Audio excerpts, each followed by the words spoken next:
before, and I would like first to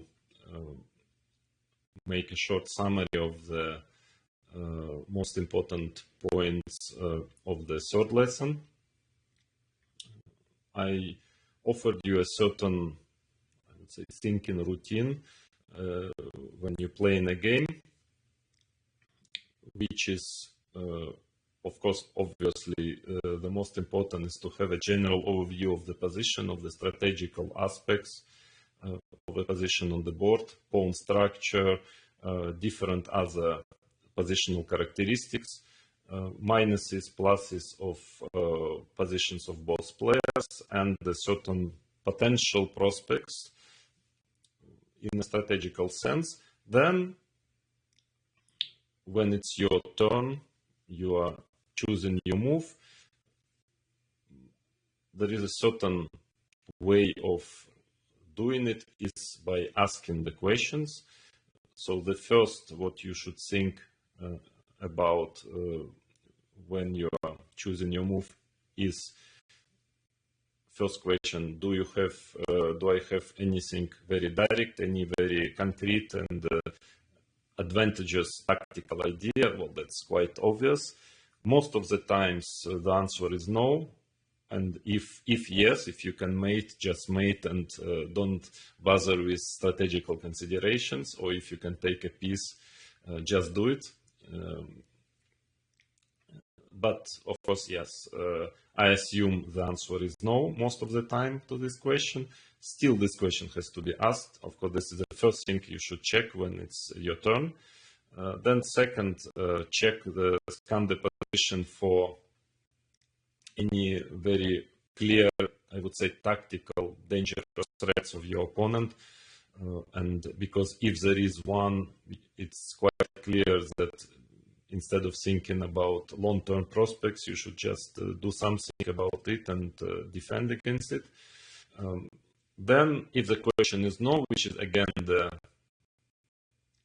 usual case, most of the times it is the case, then the very important, the third question, the third matter you should consider in such a situation when it's your move is, what is the idea of your opponent? What is the plan? What he is going to do next?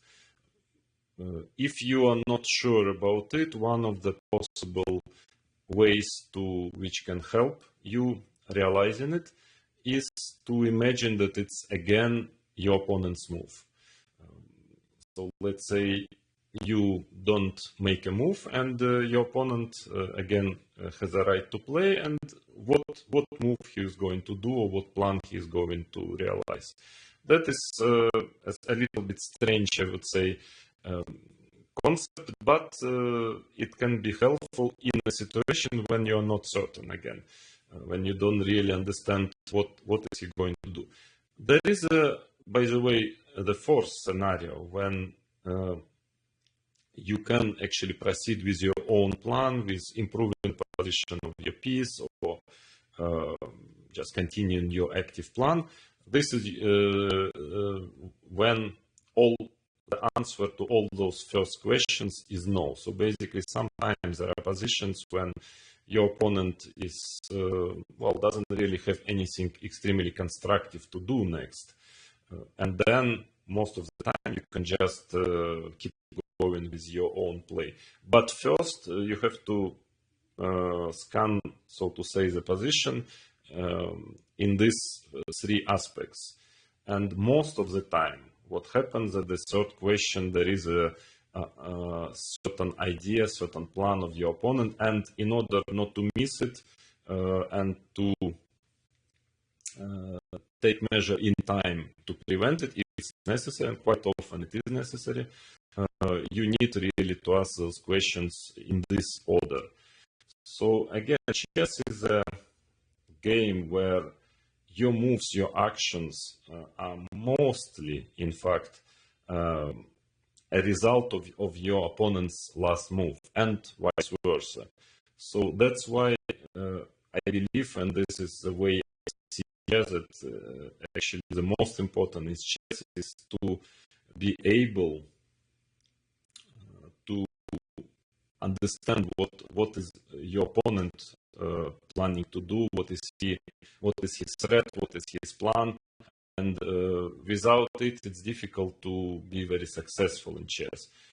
And once you manage to stop his plans, or at least understanding it, maybe sometimes you can allow it, but you see that your one tempi fast is your own play, but it is absolutely essential to understand exactly what is the danger of your position, what is the plan of your opponent, and to be aware of it.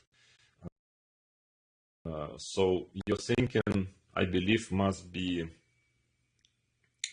in essence, I would say prophylactic when you play chess, even if you are an aggressive player and so on, but still, it is extremely important to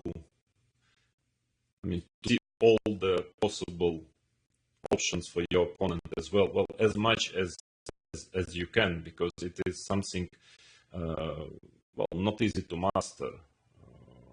For everyone, for every player, even on the top level, because the experience, I think, of every player, you and me as well, that if we sometimes miss very strong moves or tactics, most of the time, there are much more cases where we miss it for the opponent, not for us.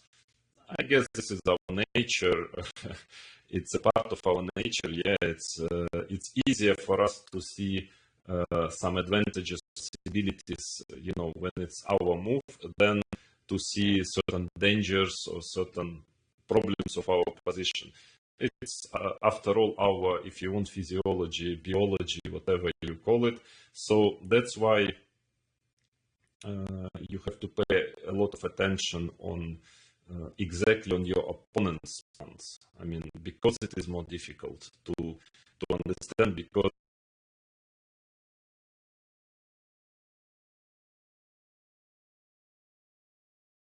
it is easier to miss in both strategically and tactically. So that is again the summary, because this is a very important part of the course, very important, this conceptual idea which I want to present you. And then, of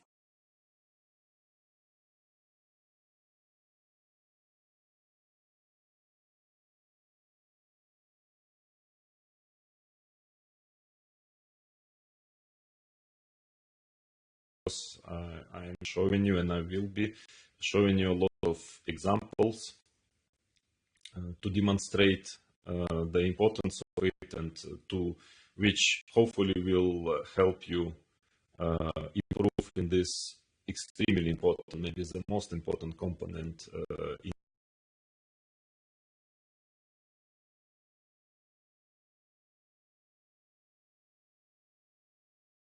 chess. So this is a position on the board. I have black against Joel Lautier, American master at that time, from Tilburg, 1997. Black to play. It's my move. Again, yes, as I've mentioned in my previous lesson also, that it's very important as well to have a general overview of the position, understand all the strategical components of the position, pluses and minuses of each side, potential, I would say the potential also of the position. So what can you maybe achieve strategically within the next few moves? And then you come to these questions which I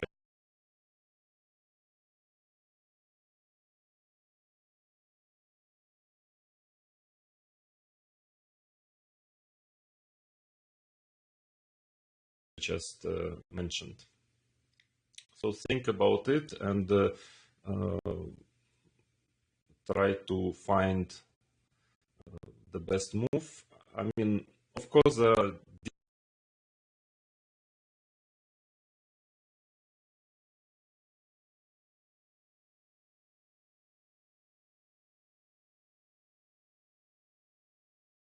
different options. I wouldn't say that there is one move which is clearly better than others, but try to find some ideas, try to model this situation that you are on the board. Here, you're black, you have to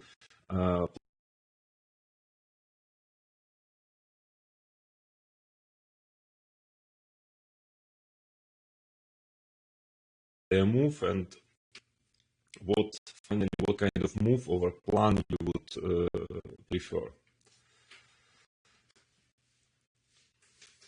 Again, let's start in an organized way, since I'm advocating to do this. So of course, I'm going to explain you my thinking process exactly in the same manner. So first, a general assessment of the situation and the strategical vision of what is going on. Well, equal material. White has two bishops advantage. And at the same time, of course, this bishop on b2 is, yeah, it's a pawn for the moment. But since black doesn't have his black color bishop and most of his pawns on the white colors, so this bishop on b2 has a potential. Yeah, let's say one day if it gets out, it can be a very dangerous piece.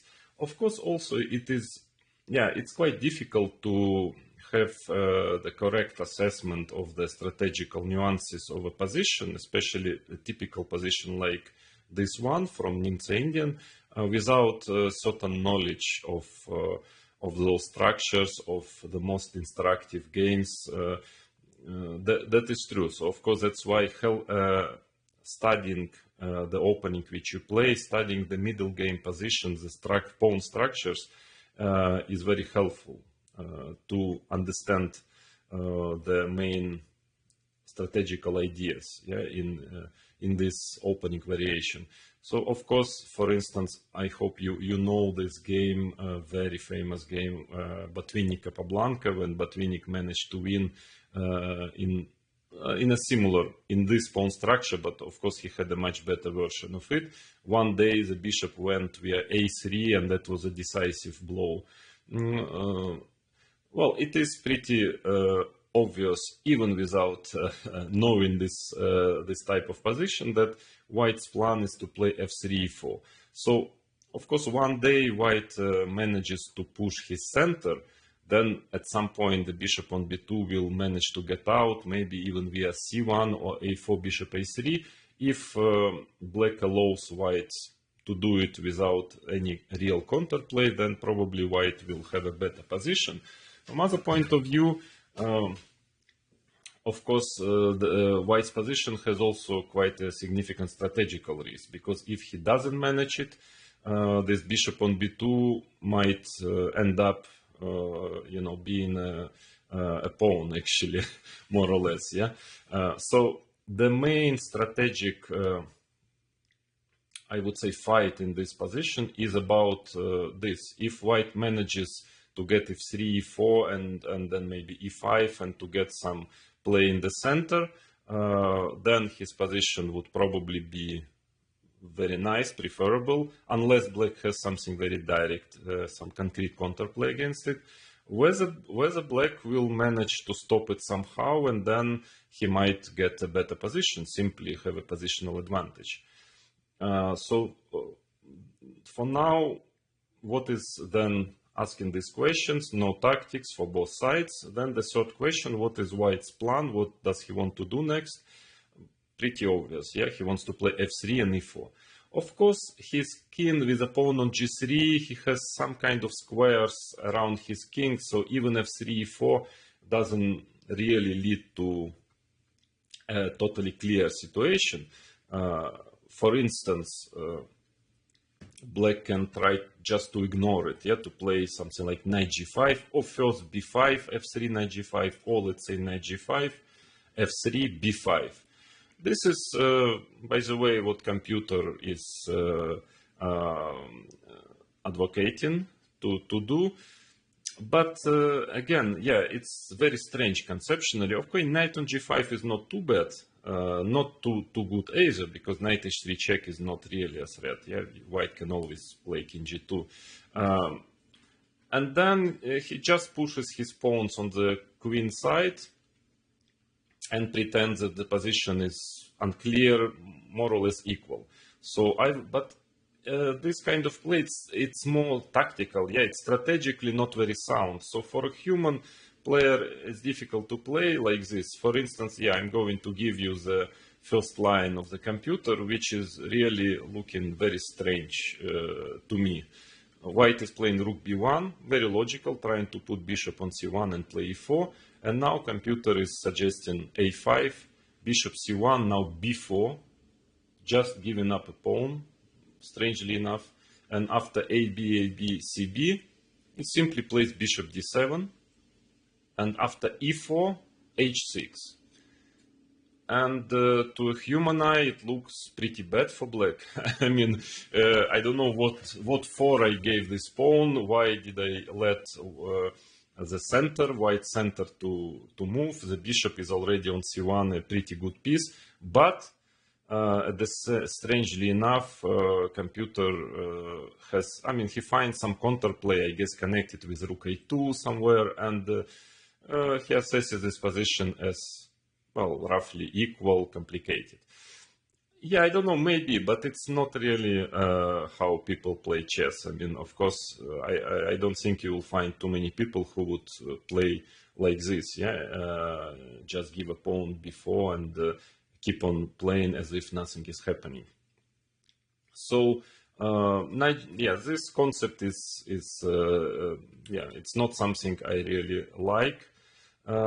Otherwise, of course, quite logical, very logical move is to play f5 in this position. So like this, I managed to stop e4. After f3, white has to do it anyway. And now knight d6. So in this way, there is no e4 anymore. That makes quite some sense, but then white has a4. And this is what I didn't like so much, because bishop gets to a3 next. And it's still white is insisting on playing e4 one day, because next bishop a3 comes, whatever black does, threatening to take on d6 and take on f5. And at some point, let's say if black is doing something like this, which is quite logical, g6, bishop a3, and let's say knight f7. But then white already has, again, e4 push, yeah? Otherwise, if not knight f7, white also can try to, after maybe playing a useful move like queen d2, or even immediately try to take on d6, queen takes d6, play e4, and yes, he has quite a nice position. Now you see everything is pretty harmonious. There is another, by the way, plan is to get the knight to f4 via g2. I prefer white's position here. I think he's doing very well. So, that's why I decided to play a very active, very aggressive, seemingly aggressive move, but in reality it is a prophylactic move. So I've decided that this stopping f3 and not to stop white's central play is so important that I can afford actually weakening my king seriously in order to manage it. So I went g5. I believe computer again is saying that it's one of the best moves in the position, but I believe it's the best move, at least in practical sense. So g5. Of course, again, the idea is I'm not going to organize an attack or to mate white's king. Of course, the main idea is that after, let's say, white can try to play f3, but I don't think it's so good. Black can simply take on g3, hg3, gh4, and white is not in time to organize some play. I mean, he has to take care of his king. For example, after g4, there is queen g5 move. So the best move is f4, and again, queen f6. Let's say queen h5, queen g7, queen takes h4, knight e7. and followed by knight f5 or bishop f5. Yeah. So you see with this pawn structure and the bishop on b2, I will get full control on the white squares. That seems to be very likely, and then black will just be positionally better. So after g5, Joel, he played knight g2, and now g4. Of course, that is the idea. Now, from one point of view, of course, my king is becoming more vulnerable, but the most important strategically is that I get control on the white squares. This bishop on b2 is not really going anywhere, at least soon. I prefer black's position. Again, computers are saying that it's more or less equal anyways. But at least in a practical sense, I'm sure that I will always take black here. Because he has strategically, he has a very good prospects. White's position is awfully risky in the strategical sense. So Joel, he played f3, which was probably a mistake. But I still, all the lines which are given by the machine with assessment more or less equal, I still prefer definitely black in those positions. So for instance, well, it's clear that knight f4 is a mistake because black just plays knight g5, and now having full control on the white squares, white cannot get f3 anymore. Cannot really get e4. On top of it, knight f3 check is a threat. So king h1. And now many good moves. I like knight e7, for instance. I'm preparing somewhere bishop f5 in some variations after knight f3, just that the pawn on g4 is protected. Or even simpler is just next knight g6. Yeah, and okay, white really has a problem with all his white squares in the position. So that is not really an option. Then there are two moves. Strangely enough, bishop takes e4 is the suggestion of engine. Rook takes e4. I don't know who can play such a move, human being, because you give up the most powerful bishop, and now you just end up with this bishop on b2 with very suspicious prospects to get once into the game, and all those white squares which are weak, but strangely enough, white's position is still more or less okay. After knight f4, maybe queen g5 is a logical move here as well, but I like knight e7, so just trying to get my knight to g6 probably. So f3, white has to do something, otherwise he will just lose the game on the white square. So f3, gf3, queen takes f3, knight g6, and for instance, knight h5, f5. Again, for some reason, engines are saying that this position is approximately equal. For me, well, it just looks very nice for black. Black is simply getting his bishop d7, queen g5, rook e8. He has full control on the center, on e4 square. Well, maybe machine knows better, but to me, in a practical sense, I'm sure that every strong player would choose black and wouldn't be happy at all having white here. Another idea is to play h3. Again, the same motive. White has to be very quick with his counterplay, otherwise he will just get a strategically bad position. h3, gh, knight f4. And let's say queen g5, some logical play, queen e2, because white wants to play king h2 and the pawn on f2 is hanging. Bishop f5. Well, I get the idea you cannot take on d5 because of several reasons. Bishop g4, maybe on knight takes g3 as well, I guess will work. So taking on d5 is not good. So king h2 and rook a d8. Again, the same story. Computer says it's more or less equal. To me, I don't know. It's a better position for black. sorry to disagree with a respectable friend, computer, but I would definitely choose black here. I think he has full control again on white squares, and yeah, no question for me. Black is doing more than fine here. But that was still maybe a best way for white to play. But Joel, he played f3, which is a very logical, of course, the most logical and human way of playing here. But I think that he missed a very important resource, which of course I had to foresee in advance while playing g5. Even though g5 and g4, this idea is strategically sound, but sometimes, the strategically sound ideas just do not work by move per move. Yeah? So you need still to,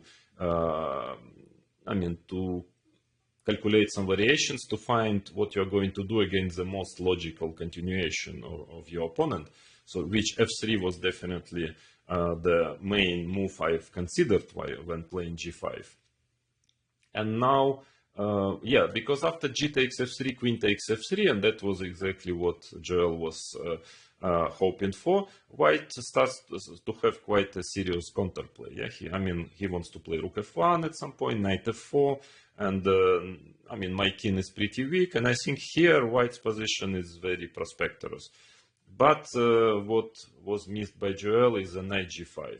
That is a very strong move, and it turns the game into black's favor. So after knight g5, white is in trouble, actually.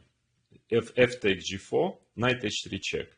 That is very important. Of course, king h1 is losing the queen after knight f2 check, so king f1 only move. And now queen g5. So the idea is that black is taking back the pawn by force, and white is not in time to organize any counterplay. So black is in time to get a full control on the white squares. So knight f4, what else? Bishop takes g4, queen d2, bishop f5. And again, my strategical idea is to exchange this bishop and then to get my rook probably on e4, and the knight will be totally dominating the white black square bishop. Queen g2 was played. I don't know. I think that white is already much worse. Let's say knight takes h3. There is no good really advice I can give to white in this position. Maybe he should have done something else, but in any case, something like that. But in any case, his position is not great. Yeah. After knight, for example, king g1, knight a5, rook b1, bishop f5. Again, I'm just trying to change this bishop. Knight gets to b3. I have control on the e4 square and all white squares. I think black is just positionally much better. So Joel played queen g2, knight takes f4, and it's a set choice for white now. Whether to play ef4, queen g6, very important because the pawn on d5, protecting the pawn on d5 because of the bishop on c2. You have to take on f5, queen takes f5, and let's say queen f3. Now at least white wants to get g4, f5, but black can, of course, and should do h5, stopping g4. And, well, it's clear black is simply much better positionally. His positional advantage is close to decisive in my opinion, because again, the bishop is very bad and black will slowly enter. All those white squares are weak. Well, difficult position for white. So with a heavy heart, I suppose Joel he took on f4 with a g-pawn. Queen takes g2 check, king takes g2, but now it's just a very bad endgame for white. Bishop takes c2, rook takes c2, f5.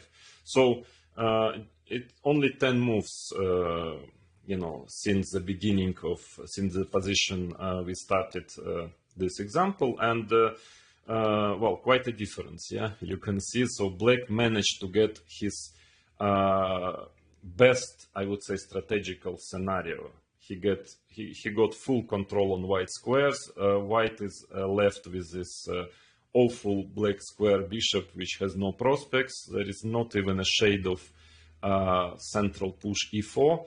Well, black has simply, I would say, technically winning endgame. The knight is much superior to this bishop, and king f3, king f7, a4, rook g8, and I rather easily managed to convert this advantage because I think at some point I started to double on G line. I pushed my H pawn to H3 and then tried to enter Rook G2. At some point, white tried to do something on the queen side, but there is not much he can do. So the game ended in my victory in some 15 more moves. So yeah, you see again a very important point, a turning point of the game, G5, G4. Actually, again, the prophylactics, as you will see in the other examples, is not necessarily a kind of quiet defensive move. It can be an aggressive move, like G5, G4.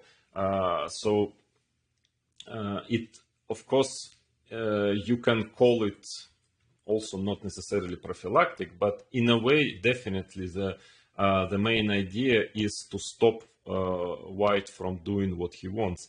And in this particular position, it is essential. Yeah. So that's why instead of playing b5, a5, so in a way organizing my own play, I decided that it's worth, even by weakening my king and maybe destroying my pawn structure on the queen side, on the king side, sorry.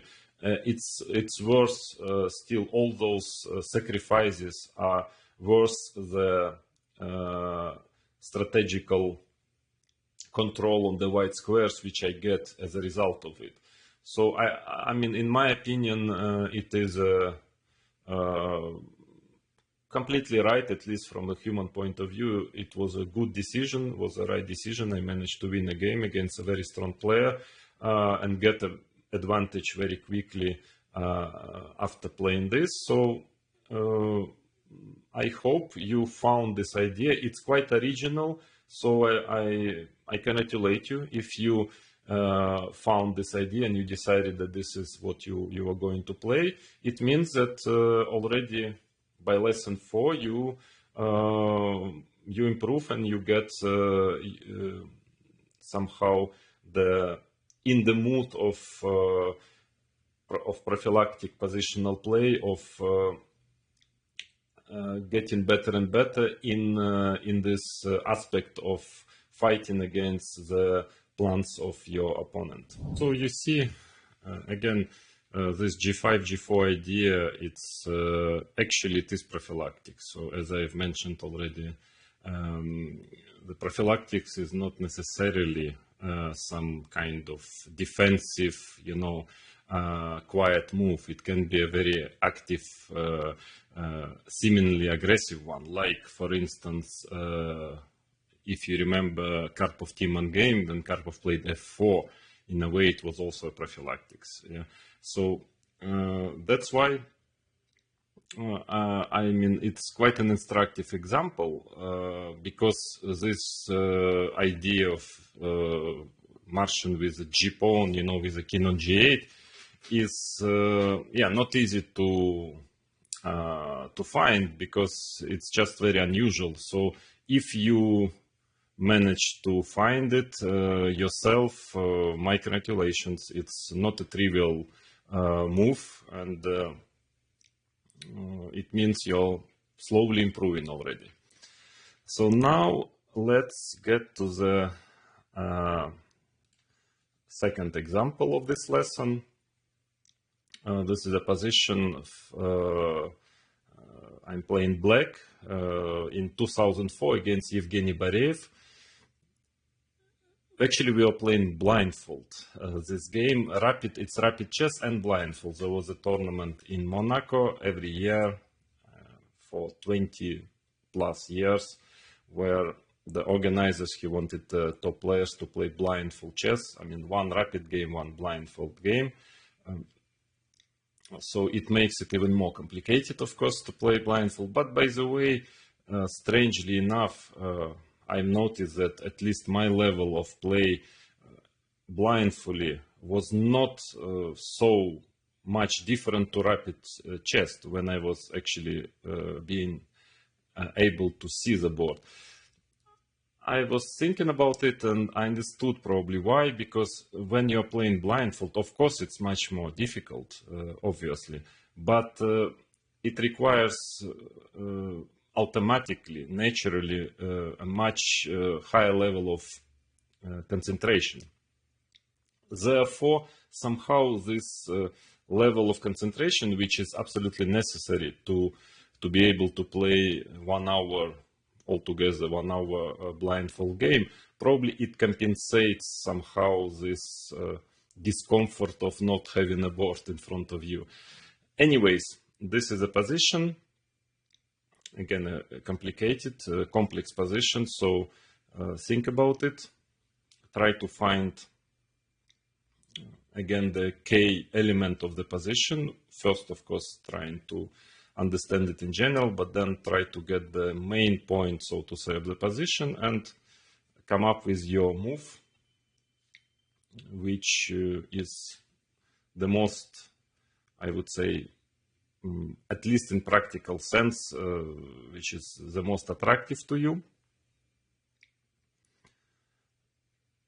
Okay, so let's scan the position. What can I say? Equal material. It's always important to notice it. The pawn structure is not symmetrical. It's not easy to understand this pawn structure, because from one point of view, there is this d3 pawn and black rooks on d8, d7, definitely having quite some pressure on this d3 pawn, which is kind of slightly weak. Yeah, black has no real weaknesses in his side, and black on his part of the board, and black has quite nice b4 square for the knight, so it must be fine for black logically. But then if you look at it deeper, things are not so easy, because black's position is slightly passive. I mean, there is no real counterplay. I would say that the most logical way of playing this position with black is whether trying to attack the pawn on d3, at least to put pressure on the pawn on d3, or maybe trying to push b5 at some point. Of course, now you cannot do it, but one day it's a good way to organize some counterplay, to open up lines, and it's at the same time white definitely is going to play on the king side, yeah, because he has this powerful bishop on b2. Black's pieces are more closer to the, at least heavy pieces are closer to the other side of the board. But probably trying to get maybe h3, g4 is one of the ideas. But so all in all, there is only one very clear, I would say, way to continue for white, because even h3, g4 is not the end of the day. But the key point of this position, as I understand it, is this knight e5 idea. Actually, white is. So again, if you just think, okay, this is a position, white to play, most probably knight e5 is the move which white is going to do. Also h3, g4 maybe, but knight e5, yeah, this is the key element of the position. If black manages to fight against it, then probably his position will be fine. But knight e5, it's not easy to stop it somehow. So I remember when I was thinking about this position, and again, I didn't have the board in front of me, so it was all in my mind, which made things more difficult, but of course for both players. So usually, how do you start? You start with something most direct, like knight b4. Yeah, that's kind of logical. After you have a general assessment of the situation, then knight b4, but I didn't like it because knight e5, yeah, the knight gets to e5, and this is something I wanted to avoid. Rook c7, the idea is that black wants to play knight d7 to kick maybe out this knight and try to press the d3 pawn, but first of all, after knight d7, white can always come back to f3, and secondly, I think I didn't like if white just starting some direct attack with f5. And my knight on b4 is very well placed. It's a very nice looking knight, but white is actually going to start a direct play on the king side. I mean, against the king, maybe at some point knight g4 can come. For the moment, you want to take on e6. Let's say queen c8 is the idea. Then maybe e4. Maybe even coming next g4 and g5. And yes, I'm afraid to, that white will just start his attack. And I don't really have squares for my pieces. Yeah, no real counterplay. The knight on e5 is very, very unpleasant. So this is something, definitely it was not what I was satisfied with. Then the next move, because I don't like knight e5. Yeah, knight e5 is I wouldn't say it's a threat, but it's a very unpleasant move to face if you give a chance to white to do it. Yeah. So then the second option, which is logical, is knight e8. So trying to, well, in advance to stop knight e5, but still, I mean, to fight against knight e5. So it's also another prophylactic move, I would say. But then still knight e5, I was not very happy about knight e5 still. So now what to do? I don't like taking on e5 because after f e5, this f file opens up. My knight on e8, this is even worse, yeah, that I really don't have good squares for my knight. Now it's totally cut. Even if I put it one day to c7, it's still cut, still doesn't have many squares, and I'm really afraid that white will start his play like, let's say, bishop f8, just to have the f7 pawn protected. And then something like rook f4. I mean, then you get knight e4, maybe queen h5, rook f1. Easy to get mated, here. And again, still I don't see much counterplay for black. I mean, I don't have space, yeah, somehow. And my knight on e8 is a problem. So maybe then rook c7 at least to play. But again, even knight takes c6, I'm not sure it is by far not the only move, but even this is something which is, yeah, not pleasant for black. Let's say queen takes c6 and f5. So this typical idea, f5, trying to get knight e4 at some point, and let's say if rook c d7, again logical, knight e4 maybe I can take on f5. Yeah, this is not so clear at least, but the problem is e4. And again, my knight on e8 is a terrible piece. I mean, I'm afraid to take on f5 at any moment, because then you get this d5 square. White gets the d5 square. Let's say rook takes f5, and then knight on d5 will be extremely powerful one day. And but then what to do? How to play this position? If bishop f6, then e5 will come.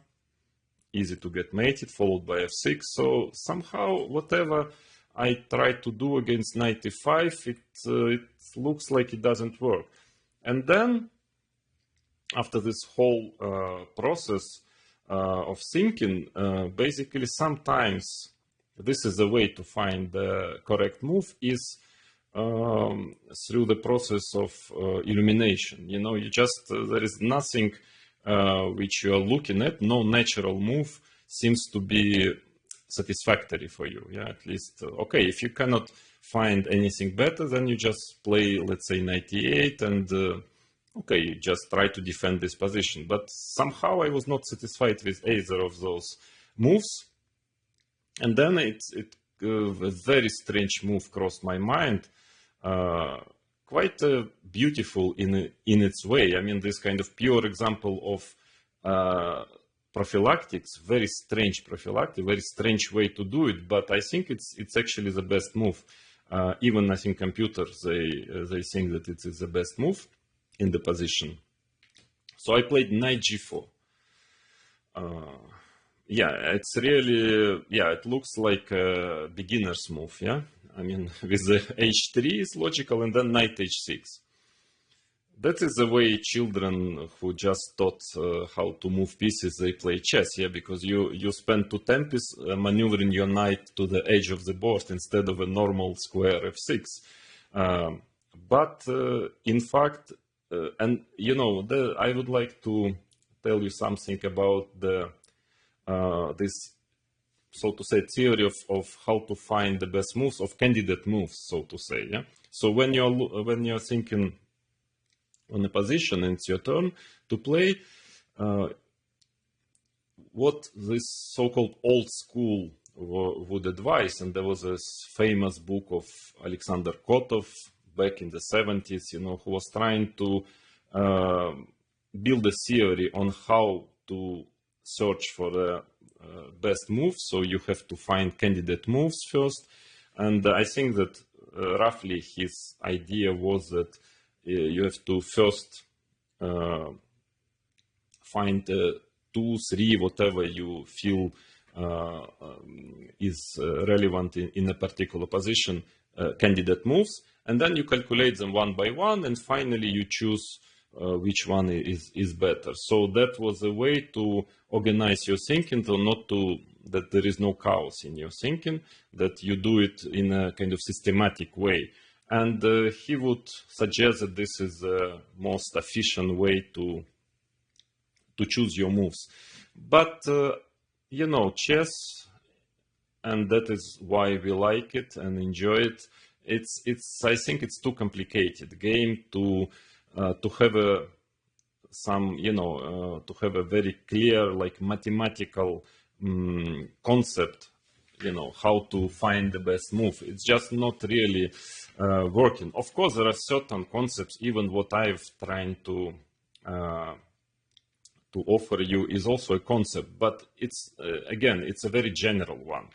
Unfortunately or fortunately, you cannot formalize or, you know, or find the winning algorithm or the clear algorithm of finding the best move in every position. And that is a good example of it, that, you know, this knight g4 move here will never really cross your mind. I mean, intuitively. So if you're thinking about the candidate moves and you first want to, you know, to have this kind of intuitive idea about what kind of moves make sense here, definitely knight g4 will not be one of it, yeah, because it just looks absurd, the move. So this move you can only find by, you know, getting deep into the position and then understanding that other moves are not working so well, and that knight e5 is a major idea for white, is a key element of the position, and that it's so important that in order to fight against it, you can even lose some tempis and make some very strange knight maneuver. So all in all, what I want to say is that, of course, it is always important to have a certain structure in your thinking process in chess. But anyway, there is a certain element of creativity, discovery. So sometimes the best move is, so to say, makes no sense, but it is the best move. Yes, so there are quite some situations when it is like this, and then it's about your ability to find it. I mean, kind of to break the routine of your thinking process, you know, to find something non-standard and original. And actually, those are the moves which usually are the most kind of attractive, which are beautiful in a way, because I find knight g4 quite beautiful in some way, because it's so much against all rules of chess, but it's probably the best move here. So knight g4, h3, knight h6. So why did I play knight g4? Now, the very important point is that if white plays knight e5, so now I can take and get, for example, knight f5. Yeah, actually my knight on h6 in this particular pawn structure is not bad, because it protects the pawn on f7. But in any case, here knight f5 is possible, and then maybe even bishop g5 is coming. So black is in time to fight against white's plans. I mean, which is knight e5. And here also another moment, also very instructive, a little bit on the side of the main thematic of our session, but still, I believe, pretty important for me to tell my opinion about it. This is about critical moments of the game. You know, I remember Boris Spassky, he said once that the most important quality of a player is to feel the critical moment of the game. What I understand very well what he means, and I agree with him fully, that, you know, usually when the game, especially on the high level, there are a couple of moments during a game when situation, you know, the move is extremely important. I mean, you need really to find the very correct move. If you don't manage it, if you don't feel it, or you play, I mean, kind of natural move, you know, out of your intuition, and which seems to be fine, and then you know, you miss this very moment to turn the game in your favor, and quite often the game starts to turn in the favor of your opponent, or vice versa. And to feel this moment and to think and really to take the right decision at this particular moment is actually a very important quality of a player. And so usually how a top player is spending his time is he's making moves more or less in the same with the same speed. So I don't know, 3 minutes per move. We are talking about classical chess, but then sometimes it takes 20 minutes because he feels that this is a moment when you know, the game can go one or another way, and then you need to calculate variations, for example, or to decide that exactly now I have to go all in. For instance, yeah, I have to go to a very direct force line, because if I don't do it, you know, the tendency is not positive for me. That was, by the way, I think I managed in this game, because that was the knight g4 move, yeah, because it's a kind of drastic measure, but I think, I mean, it's a strange move to play, but it is necessary, yeah. Otherwise, probably any other move Black plays, then he has to fight for a draw probably for the rest of the game. And after knight g4, h3, knight h6, now Evgeny Bareev, yes, he didn't feel this moment probably. I think rather quickly he went king h2, which is a kind of logical move, of course. Yeah, Black's idea, I forgot to mention that now knight e5 is not so dangerous, and Black wants to play f6 and knight f7. I mean, that is the plan. So like this, I cover fully the e5 square, and then I start to get my counterplay with knight b4. So it's very important to control the e5 square. Yeah, I mean, strange maneuver. Knight g4, knight h6, f6, knight f7. Not a typical at all for middle game, but quite powerful. And here I think White should have really started a very quick attack. I mean, that was his chance. I mean, otherwise things started to go wrong very quickly. So that was a moment to, you know, to go all in. g4 was the way to play. My plan was obviously to play f6 and followed by knight f7, and now knight e4. Of course, it's very risky and requires lots of calculation. Objectively, completely unclear. Again, computer is saying, as very often it happens in a kind of balanced position, that after all those complications, the logical result is a draw, but in a practical game, anything can happen, of course. So knight e4, and now White just needs to push very quickly g5 before Black managed to get his coordination, his setup. So knight e4, and now there was some variation. For instance, knight f7, g5, very quick. White doesn't have time anymore to make some quiet moves. Yeah, he can get worse very quickly otherwise. f5, for example, knight f2, and now let's say Black can try b5. Very complicated position. White has some ideas, potentially e4, even push an h4 pawn, h4, h5, g6. Very unclear. Or knight b4, which is a very direct move, attacking the pawn on d3. You see how important is f6 pawn. White doesn't have knight e5. g5 now. White has no time already for moves like knight f2, which are too passive. So he needs to develop his attack, his initiative. fg5, knight e5.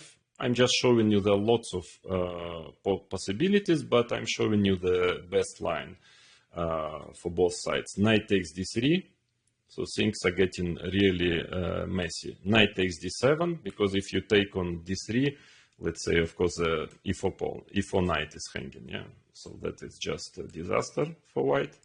So knight takes d7, knight takes b2, queen takes b2, queen takes e4. And it's a total mess. Black has two pawns for exchange, very strange pawn structure, and so on, but hard to assess this position. Of course, I would be especially playing blindfold. I wouldn't be very happy with white with this position, because looks like black has lots of ideas, knight f5, and he is doing well materially, but computer says that it's probably equal, this position. Very complicated and equal. So, but yeah, again, rapid blindfold chess. So king h2, why not to play king h2 first, just a useful move. But now f6, so now black is in time. After g4, now I already have knight f7, and for example, yeah, everything is protected, and I start to get to bother the d4 pawn, and in fact, I managed to get a perfect setup in this position. So now after f6, the initiative is on the black side. So it's all blacks who starts to press. Yeah. So rook d2, knight b4 immediately, d4. That is what I want to force white to do, is to play d4, because I think white was not able already to play rook d1, because the d3 pawn is hanging. I mean, because of the knight on yeah, so something like that. I can take, and after queen takes d3, the knight on f3 is hanging. So black, so I'm forcing practically, because knight e1 is really not the move you like to play, forcing d4, knight f7. And now, yes, white center becomes target. I mean, he cannot really do much with it. Rook fd1, bishop f8. Of course, black, I wouldn't say that black has any real advantage. I mean, of course, it's very comfortable position, but difficult to win it, obviously. But white is extremely passive. There is simply, white can do nothing. So Evgeny just played bishop a1. I mean, and after queen c6, he realized that, yeah, black probably wants to take on d4, play rook c8, start attacking the c4 pawn. And I can also make a couple of useful moves. I mean, there is not clear what, in fact, computer believes that white should just play like bishop b2, bishop a1, just to stay here. And it's not easy for black, of course, to make a real progress. But clearly, now it's already, white is already clearly on the defensive. But I think Evgeny, he started to do something crazy again. It was it was a blindfold game, so I think he went f5 at some point. I took d5, some kind of pawn sacrifice, but knight h4. But of course it doesn't work. So actually the rest of the game is not interesting, because I simply took the pawn and won actually quite quickly already.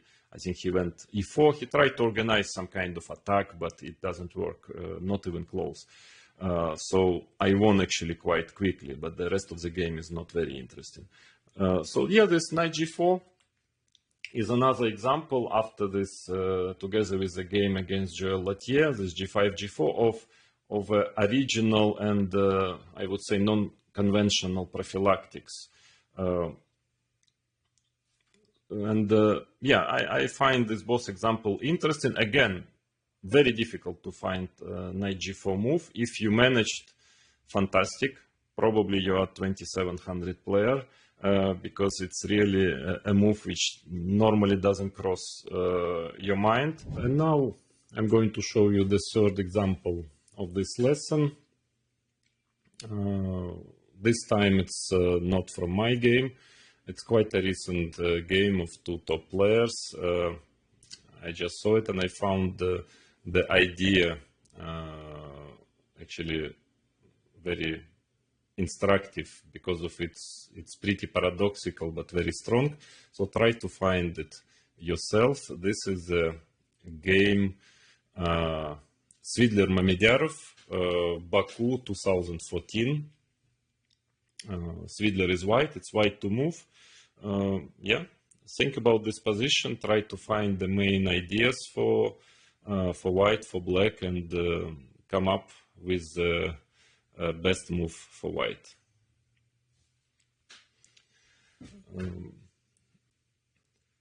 So I think white is having quite a nice advantage here, yeah, because black is pretty solid, everything is protected, but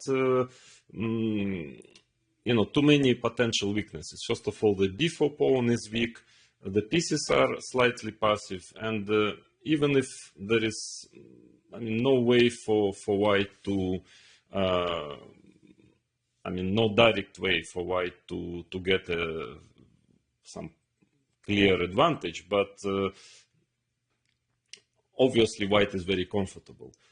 So again, after those questions, those eternal questions, I advise you to ask. First is, there is any direct way for white to win material? Actually, yes, there is a way. So this is the move.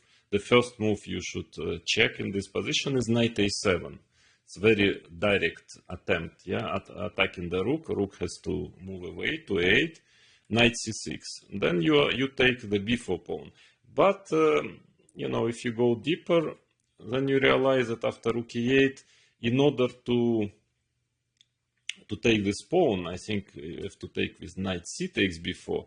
I mean, you lost a lot of templates and you gave black some active pieces. f6 is a very important move, followed by bishop f7, and all of a sudden black has quite a nice compensation for the pawn, because his rooks are now in the open line, so they want c8 and d8 doing nothing. Now one is on a8 pressing the a2 pawn, another one is pressing the e3 pawn, and black just wants to play bishop f7 next. The knights on b4 and d3 are pretty strange, you know, I mean, not very harmonious. And let's say probably white has to protect the e3 pawn with rook e1, because black also wanted to play g5, yeah.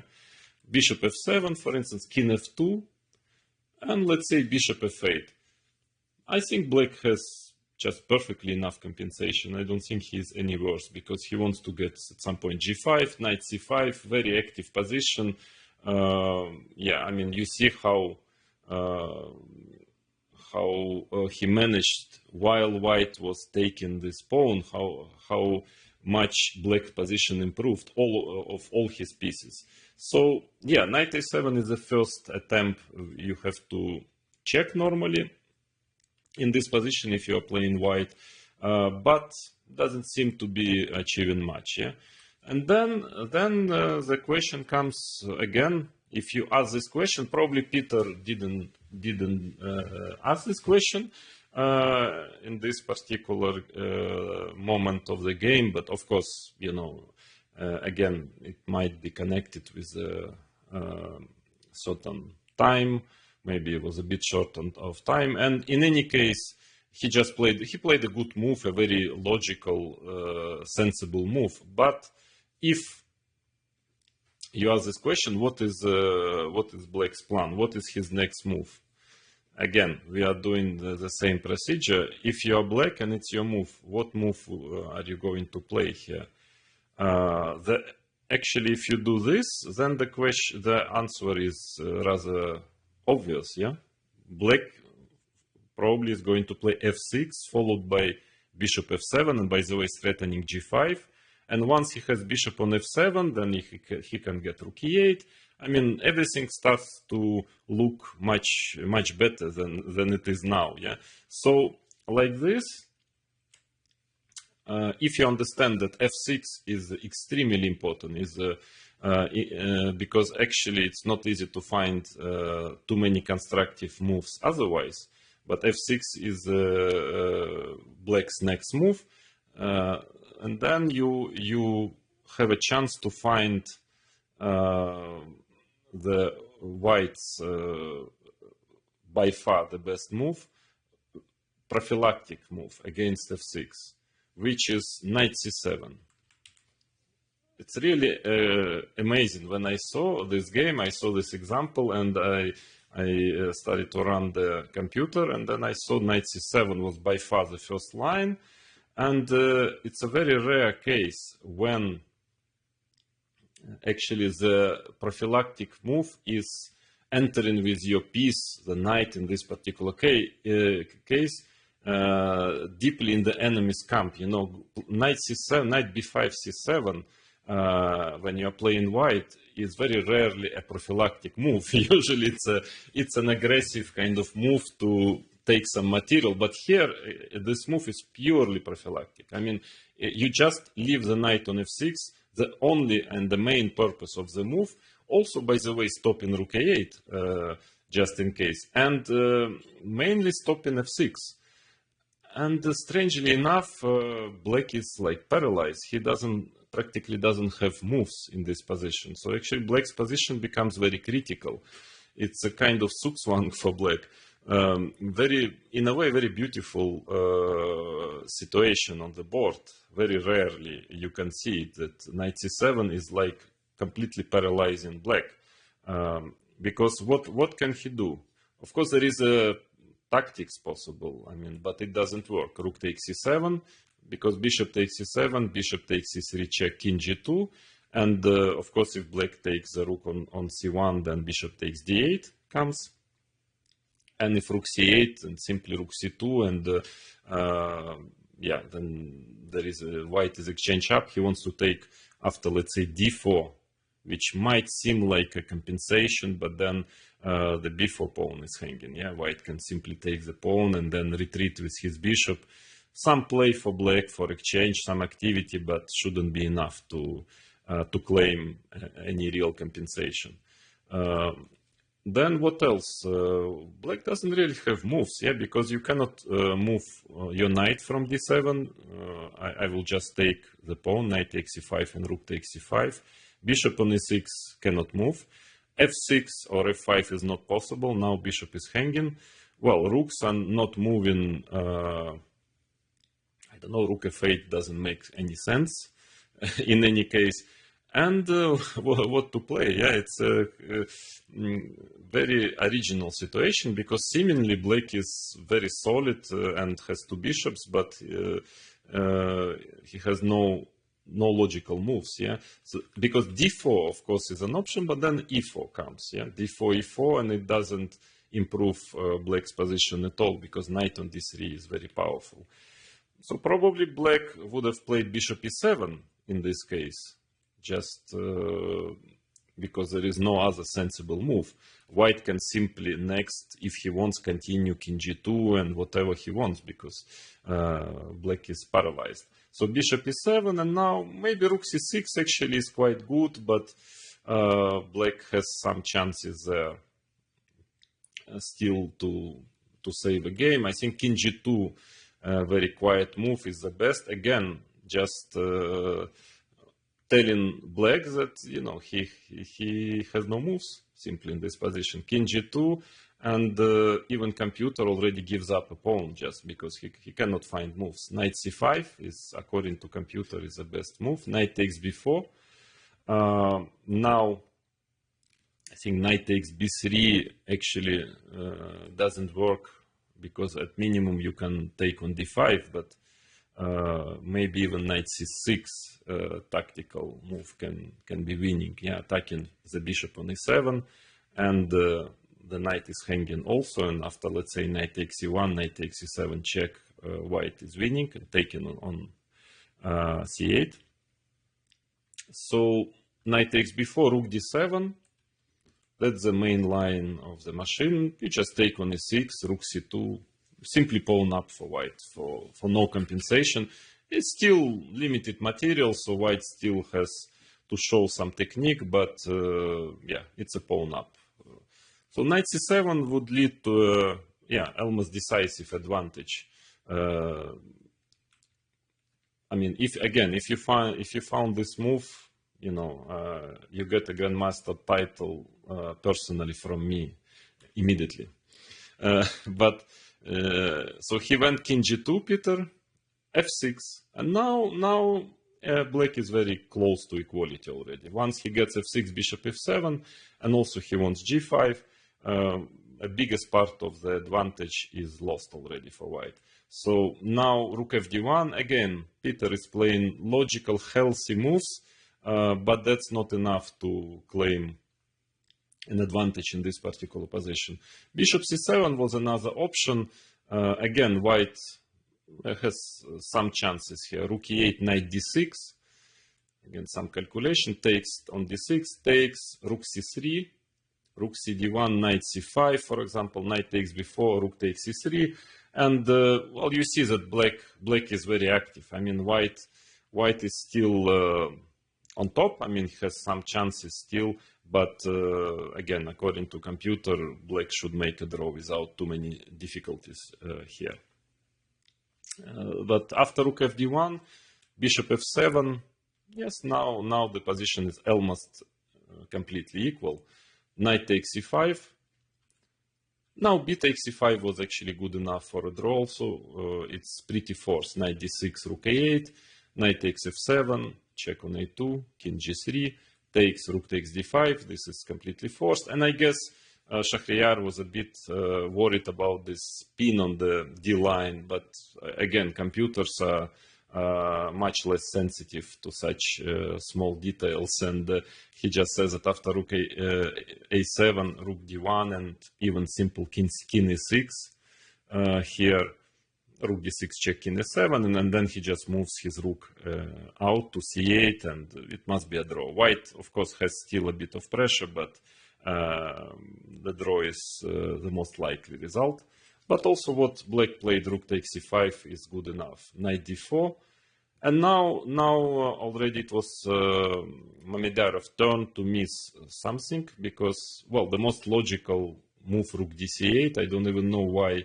Maybe only time trouble can be an explanation why he didn't play rook dc8, because rook a1, okay, obviously white doesn't want to take on c5 to improve the pawn structure for black. Black would take with a b pawn. And knight e5.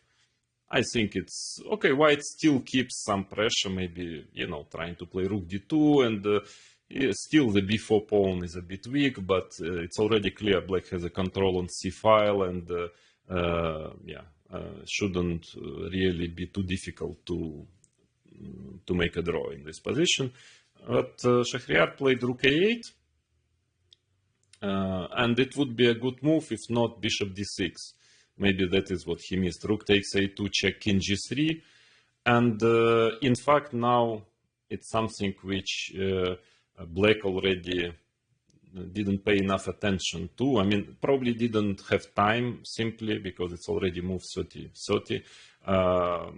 Didn't go deep enough into the position to understand that the open line is very important. I mean, once white enters via an open line here, then his advantage will be very big, because that is a key point of the position. So who controls the open lines? And after this bishop d6, black's problem is that he cannot keep the line under control. I mean, even if bishop takes c5 is not yet such a big threat, but still, one day it will come, and if black takes on c1, rook takes c1, then the rook starts to enter on the c line, and this is crucial, because this a2 pawn is not so important. You see, because of this double pawns and b3, it's not a real extra pawn, but the line, that is what matters. So he played rook b2, and now very strong move, rook a1 came. Now white doesn't care so much about this exchange. He wants his rook into the 7th rank. And now black's position is critical again. So after, probably the only way to play was to go rook a5. But then white just takes, goes rook a1, takes next on a5. And probably it's not very realistic for black to save the game. But at least he could have tried it, because he went rook c8. And that was just a blunder. I get the explanation. He was in serious time trouble, Mamedяров, because after bishop takes b4, bishop a3 is I mean, white simply traps the rook. So knight c5 was played, bishop a3. He cannot even manage to get a pawn for exchange, because after rook takes b3 there is bishop takes c5, and white is winning a piece. So finally Mamedяров resigned. So Svidler managed to win this game, but normally if black wouldn't make a very significant blunder, the game should have ended in a draw. And but if you see again this example, this K point of the position, the turning point, yeah, normally it should have been at least a turning point which would change the result of the game. Yeah, so you know, this very deep, beautiful actually move knight c7, very difficult to find, but if you find, probably you win the game. Yeah, beautiful prophylactics, knight c7. Very rarely, as I've mentioned already, very rarely you can see such a move as a purely prophylactic move. So I really enjoyed analyzing this moment. I think it's very instructive. And so today this lesson was about, so I didn't want to tell you at the very beginning of it that it would make it easier for you to find all those best moves. That I showed you 3 examples of really original, unconventional ways to stop the main idea of your opponent. And those ideas were sometimes not so obvious, like in this position that the black wants to play f6. Yeah, so you need really to ask this question.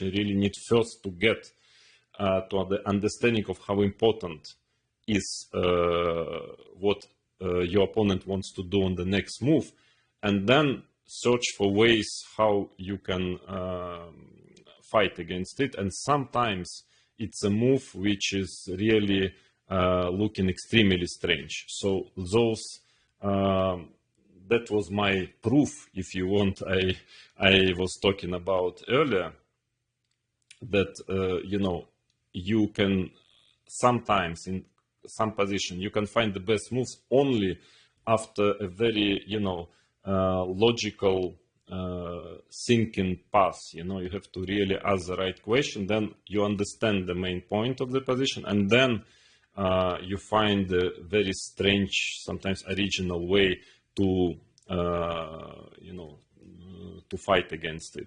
Because moves like g5, like knight g4, and like knight c7 are not the moves you can find intuitively. Okay, so I hope you enjoyed those examples. So today this lesson was about trying to understand and prevent a very concrete, you know, ideas of your opponent.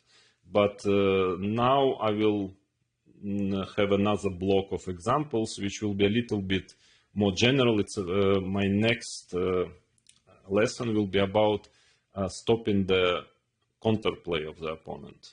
Yeah, in general. So how to stop a certain idea of general counterplay and then starting your own play. So very Karpovian type of play. And I will show you some examples when yeah, you need to have a more general picture. Again, if here it was about very concrete idea in each of these 3 games, there it would be more about, you know, like you are having your own plan, your opponent has his own plan, and how you, before starting your own play, think about limiting or even totally dismissing the counterplay of your opponent. So that will be the subject of our next lesson.